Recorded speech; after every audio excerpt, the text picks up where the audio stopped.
السلام علیکم ناظرین، آج ہم آپ کو بتاتے ہیں خلا میں کیے گئے دلچسپ تجربات کے بارے میں۔ تو اگر یہ ویڈیو آپ کو پسند آیا تو ہم آپ کے لیے اس کا اگلا پارٹ بھی لے کر آئیں گے، اور مجھے امید ہے کہ آپ کو بہت پسند آئے گا۔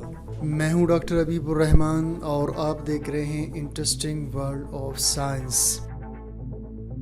کیا آپ نے کبھی سوچا ہے کہ اگر ہمیں خلا میں اپنے کپڑے دھونے پڑ جائیں تو کیسے دھوئیں گے؟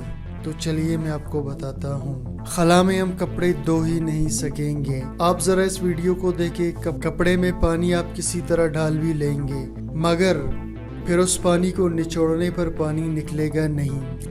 جی ہاں، جب پانی دھلے ہوئے کپڑوں سے نہیں نکلے گا تو اب آپ ہی سوچیں کہ کپڑوں سے میل کیسے دور ہوگا۔ نچوڑنے پر پانی نکلے گا کپڑے سے، مگر اپنے سرفیس ٹینشن کی وجہ سے وہیں پر ہی پھیلا رہے گا اور جیلی کی طرح آس پاس گھومتا رہے گا۔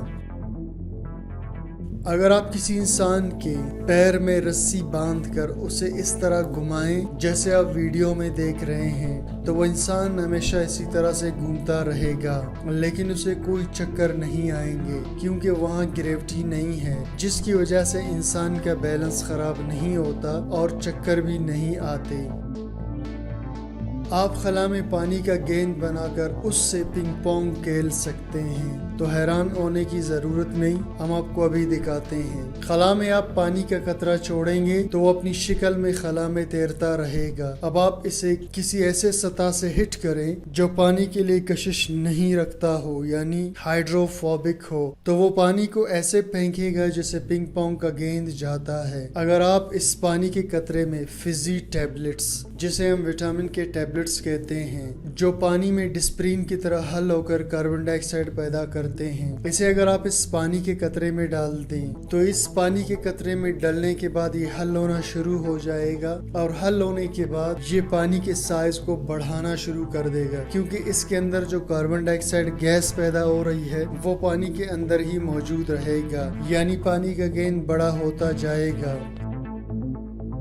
زمین پر ہم کچھ بھی پکانا چاہیں تو ہم آگ جلا کر پکا لیتے ہیں۔ اگر آپ خلا میں چلے جائیں اور آپ کا من گرما گرم چائے پینے کا کر رہا ہو تو کیا آپ آگ جلا کر اپنے لیے چائے بنا سکتے ہیں یا نہیں؟ چلیے جی اس بارے میں بات کرتے ہیں۔ خلا میں آگ نہیں جل سکتی کیونکہ خلا میں آکسیجن نہیں ہے، لیکن مختلف فیول کو استعمال کر کے اسے مصنوعی آکسیجن دے کر اگر جلانے کی کوشش کی جائے تو وہ جل جائے گا۔ ایسے تجربے کو خلا میں ایک اسپیشل یونٹ میں کیا گیا اور اسے فلیکس کا نام دیا گیا۔ آگ جلنے کے بعد آگ ایک جیلی کی شکل میں نظر آ رہا تھا۔ پھر ایک اسپیس اسٹیشن میں ایک موم بتی کو جلایا گیا تو وہ عجیب و غریب طریقے سے بیہیو کر رہا تھا اور خلا میں ادھر ادھر گھوم رہا تھا اور مسلسل جل بھی رہا تھا۔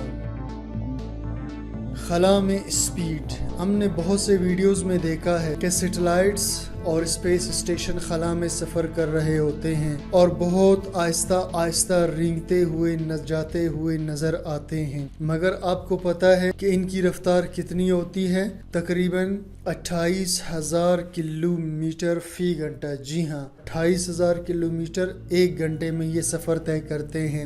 زمین پر اب تک سب سے تیز رفتار ٹرین کی رفتار 4,500 کلومیٹر فی گھنٹہ ہے، لیکن اسپیس اسٹیشن کی اس رفتار کے باوجود آسٹروناٹس کو کوئی فورس فیل نہیں ہوتا اور وہ بڑے اطمینان سے بیٹھے ہوتے ہیں، کیونکہ وہاں ہوا کی مزاحمت اور زمین کی کشش نہیں ہے، اور انہی کی وجہ سے ہم زمین پر تیز جا بھی نہیں سکتے اور فورس بھی محسوس کرتے ہیں۔ تو کیسے لگے آپ کو خلا میں کیے گئے یہ تجربات؟ امید کرتا ہوں آپ کو ویڈیو دلچسپ لگا ہوگا اور آپ اس ویڈیو کے نیکسٹ پارٹ کا انتظار کریں گے۔ تو چینل کو سبسکرائب کیجیے، ویڈیو کو دوستوں کے ساتھ شیئر کیجیے۔